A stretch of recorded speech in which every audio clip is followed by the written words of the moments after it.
C'est l'une des courses les plus dures au monde, une véritable légende du trail, la Diagonale des Fous, 175 km, plus de 10 000 mètres de dénivelé positif à travers les montagnes et les cirques volcaniques de l'île de la Réunion. Et cette année, un Haut-Marnais était au départ, Michael Teinturier. Bonjour Michael. Bonjour Julien.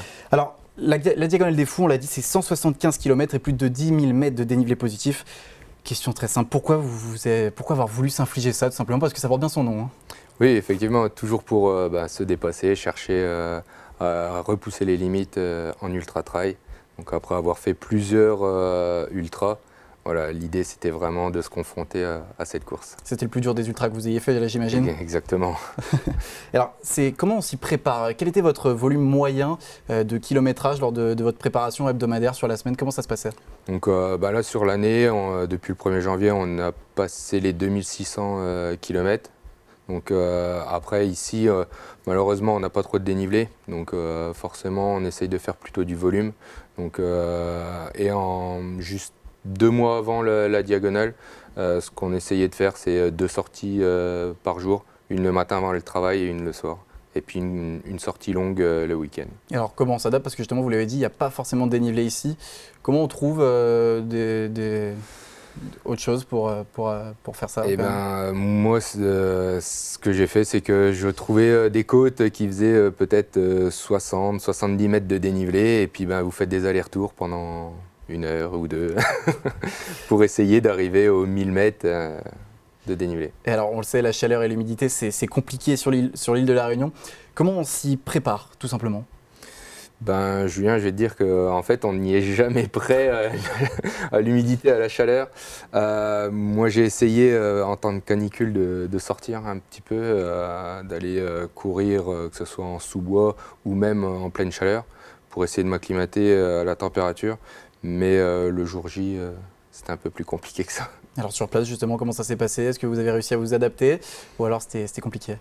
Moi, c'est la chaleur qui a été compliquée, surtout sur la 2e journée, où je suis monté dans le taille beat, et là j'étais au soleil et je me suis déshydraté. Ça a été un moment compliqué pour moi. Alors justement, sur le plan mental, comment on se conditionne pour une course où on sait qu'on va passer plus de 40 heures à courir?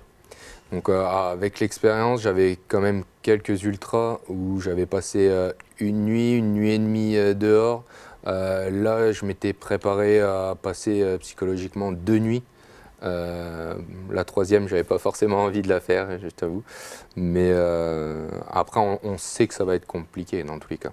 Et sur les nuits, justement, la gestion du sommeil, comment on gère sur 46 heures de course?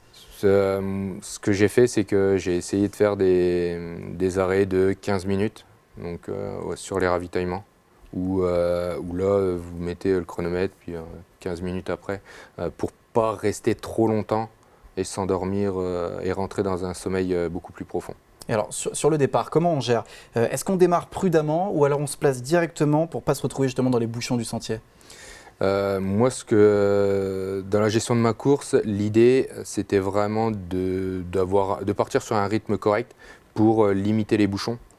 J'avais vu qu'il y avait quand même pas mal de bouchons sur les premiers ravitaillements. Donc je voulais vraiment me mettre à l'abri des barrières horaires pour pouvoir avoir le temps de gérer justement la course et d'essayer justement de la finir, quoi. Alors, ça a été bien géré, conclusion, comment ça s'est passé? Comment ça s'est passé? Effectivement, jusqu'à Sillaos, donc à peu près au 80e kilomètre, tout va bien. Je suis même largement en avance sur mes prévisions. Moi, j'ai ambitionné quand même de finir en 48 heures. Donc là, je regarde le tableau fantôme, j'étais même en moins de 40 heures. Donc ce qui me permet le temps à Sillaos, première base vie, de prendre le temps de manger, même de me faire masser. Et je suis reparti, et c'est ce que je disais, c'est qu'après, dans le taille beat, avec la chaleur, je me suis déshydraté, et là, ça a été plus compliqué pour moi. Ça a été la partie la plus dure pour vous, le taille beat?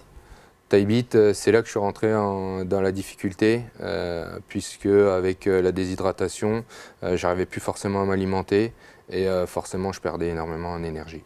Et justement, la gestion de l'alimentation, ça aussi, comment vous l'avez géré? Parce que j'imagine qu'en 46 heures, il faut bien manger pour pouvoir les tenir, ces 46 heures, justement.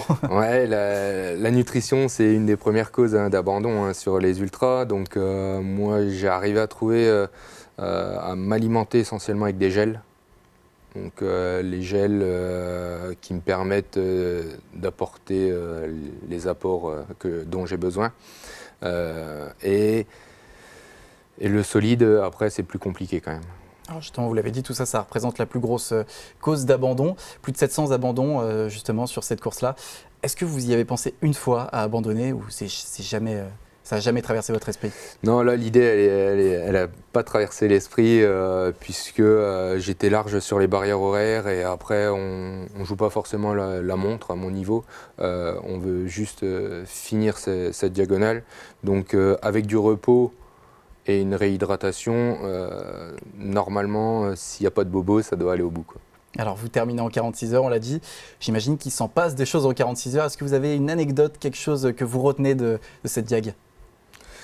En 46 heures, effectivement, il s'en passe. C'est surtout de la rencontre humaine des gens. Quand vous n'êtes pas forcément en bonne posture, parce que je me suis arrêté quelques fois dans le Maïdo et autres quand je montais, où là les gens ils s'arrêtent pour vous demander si vous avez besoin de quelque chose, quelqu'un m'a demandé si j'avais besoin d'une couverture de survie, etc. Donc c'est vraiment l'aventure humaine avant tout.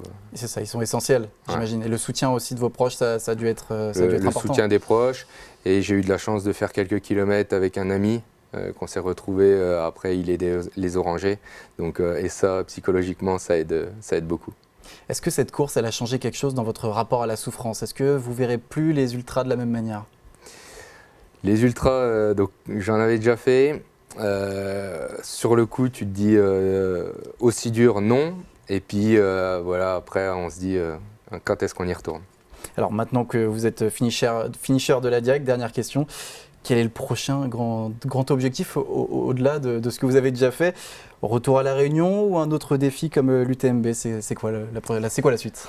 Alors La Réunion, je vais vous dire oui. Ouais. J'aimerais y retourner. Forcément, j'ai une petite revanche dans le Taibit à reprendre. Donc j'aimerais y retourner.